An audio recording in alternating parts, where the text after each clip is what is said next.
आज हम बात करने वाले हैं पश्चिम बंगाल के एक छोटे से गांव की एक ऐसी सच्ची कहानी के बारे में जो आपके रोंगटे खड़े कर देगी।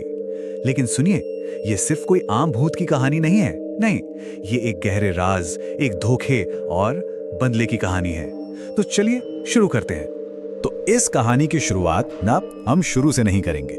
इसकी शुरुआत होती है कब्र के उस पार से आई एक दिल दहला देने वाली चीख से। एक ऐसा दावा जिसने पूरे गांव को हिलाकर रख दिया और देखते ही देखते ये एक आम भूत की कहानी एक मर्डर मिस्ट्री बन गई। तो कहानी है एक बिल्कुल शांत से दिखने वाले गांव की, जहां एक नई नवेली दुल्हन थी। नाम था गीतांजलि। अचानक बहुत ही अजीब हालात में उसकी मौत हो जाती है। अब उसकी मौत के बाद शुरू में तो सब ठीक लगा, मतलब गांव में सब नॉर्मल सा था। पर ये जो शांति थी ना, ये ज्यादा दिन टिकने वाली नहीं थी। तो इस कहानी में हमारे दो मेन किरदार हैं। एक तो गीतांजलि, जो कि बहुत टैलेंटेड थी, और दूसरा उसका पड़ोसी सौरभ, जो काफी पढ़ाकू किस्म का था। अब इन दोनों में कॉमन बात थी आर्ट। जी हाँ, दोनों एक ही आर्ट क्लास में जाते थे। और यही छोटा सा कनेक्शन, आप यकीन नहीं मानेंगे, आगे चलकर एक बहुत ही भयानक राज की जड़ बना। गीतांजलि की मौत को अभी कुछ ही हफ्ते हुए थे कि गांव में ना एक अजीब सा डर फैलने लगा। लोगों ने कहना शुरू किया कि उन्होंने गीतांजलि की कब्र पर कुछ अजीब देखा है। किसी ने कहा कि एक साया कब्र से उठता है, तो किसी ने उसे अपनी ही कब्र पर बैठे देखा। कुछ लोगों ने तो उसे कब्रिस्तान के चक्कर काटते हुए भी देखा। अब देखिए, शुरू में तो सबने सोचा कि ये बस अफवाहें हैं, होता है ना ऐसा। पर जब एक के बाद एक कई लोगों ने यही बात कही, तो गांव में सच में दहशत फैल गई। और अब मामला सिर्फ दूर से देखने तक ही सीमित नहीं रहा। जो चीजें पहले सिर्फ दूर से दिख रही थीं, वो अब सीधी, आक्रामक और बहुत ही डरावनी बन गईं। अब वो आत्मा सिर्फ दिख नहीं रही थी, वो लोगों को महसूस होने लगी थी। सीधा देखिए ये सब कैसे बढ़ा। पहले हफ्ते तो बस कब्र के पास लोग उसे देखते रहे। फिर दूसरे हफ्ते गांव के एक दूध वाले ने बताया कि किसी अदृश्य चीज ने उसका पीछा किया और उसे सिर्फ पायल की आवाज आ रही थी। सोचिए, तीसरे हफ्ते तक आतंक सौरभ के घर पहुंच गया। उसे घर में अजीब अजीब गाने की आवाजें सुनाई देती थीं, और एक बार तो उसे एक जोरदार थप्पड़ भी पड़ा अकेले घर में। और चौथे हफ्ते तक सौरभ के पड़ोस में रहने वाले काव्या के परिवार को भी सरसों के तेल की तेज गंध और आंगन से आती आवाजों ने डराना शुरू कर दिया।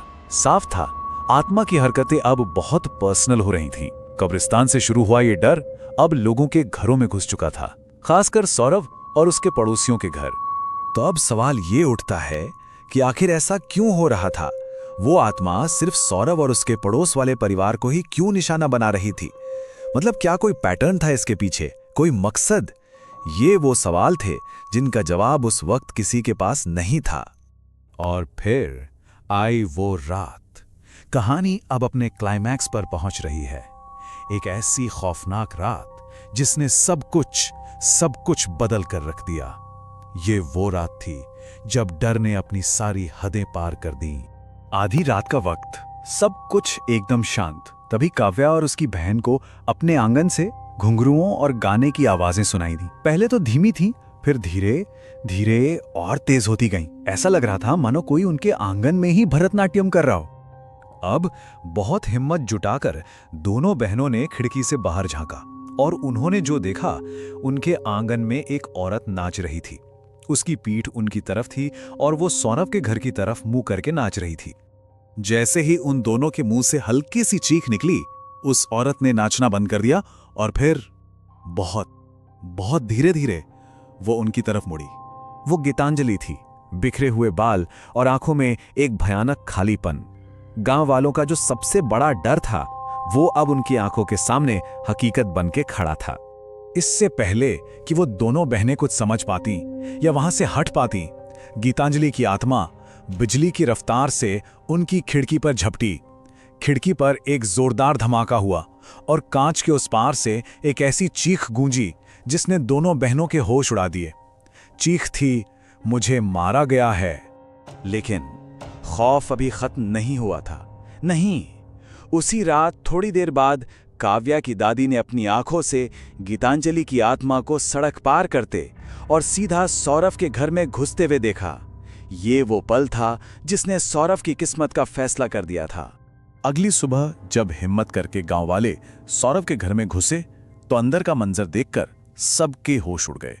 सौरभ अपने ही आंगन में मरा पड़ा था। उसके सारे दांत तोड़ दिए गए थे और पूरा शरीर खरोचों से भरा हुआ था। पर असली खौफ तो घर के अंदर था। फर्श पर, दीवारों पर और यहां तक कि छत पर भी खून और कीचड़ से सने एक औरत के पैरों के निशान थे। ऐसा लग रहा था जैसे किसी ने उसे बेरहमी से घसीट-घसीट कर मारा हो। पूरा गांव सदमे में था। किसी को कुछ समझ नहीं आ रहा था।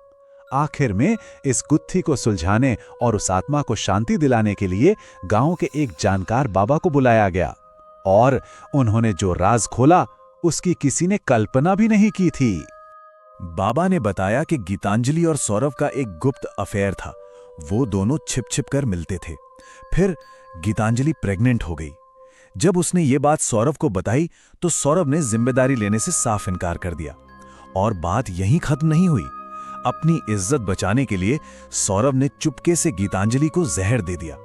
उसकी और उसके अजन्मे बच्चे दोनों की हत्या कर दी। तो गीतांजलि की मौत वो कोई हादसा या आत्महत्या नहीं थी, वो एक बेरहम मर्डर था। तो अब समझ में आता है कि गीतांजलि की आत्मा क्यों भटक रही थी। देखिए, ऐसा माना जाता है कि जब किसी की मौत अननेचुरल तरीके से होती है या कोई काम अधूरा रह जाता है तो आत्मा को शांति नहीं मिलती, वो भटकती रहती है। गीतांजलि को मोक्ष तब तक नहीं मिल सकता था जब तक दुनिया को उसका सच पता न चल जाए और उसका बदला पूरा न हो जाए। तो अब जब सच सबके सामने था और बदला भी पूरा हो चुका था, कहानी अपने अंत पर आ पहुंची। और इसी के साथ गांव में जो आतंक का माहौल था वो भी खत्म हो गया।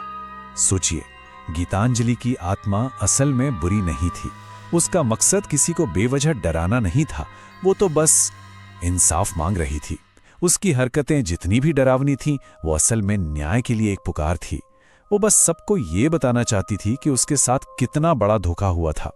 और जैसे ही सौरभ की मौत हुई, बिल्कुल सब कुछ बंद हो गया।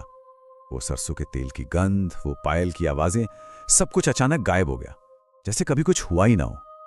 गीतांजलि का बदला पूरा हो गया था और उसकी आत्मा को आखिरकार शांति मिल गई थी। ये कहानी ना एक बहुत ही डरावनी चेतावनी भी देती है कि किसी पर भी आंख बंद करके भरोसा नहीं करना चाहिए, क्योंकि कभी कभी सबसे बड़ा जख्म वो ही देते हैं जिन पर हम सबसे ज्यादा यकीन करते हैं। यह हमें सोचने पर मजबूर करती है कि जब इंसानी कानून इंसाफ करने में नाकाम हो जाता है तो क्या कुदरत का इंसाफ वाकई इतना ही भयानक होता है? खैर, ये एक ऐसा सवाल है जिसका जवाब शायद अंधेरे में ही कहीं छिपा है।